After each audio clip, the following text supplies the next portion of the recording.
আমার জন্য ঝাড়ের কাঁচা বাঁশ, কাটিবে আমার জন্য ঝাড়ের কাঁচা বাঁশ। ও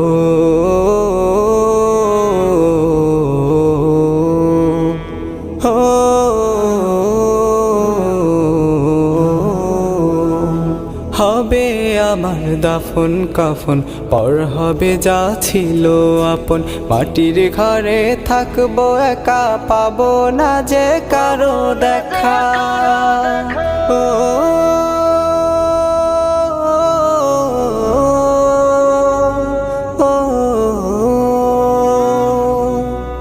হবে আমার দাফন কাফন, পর হবে যা ছিল আপন। মাটির ঘরে থাকবো একা, পাবো না যে কারো দেখা। এই দুনিয়ায় হবে না।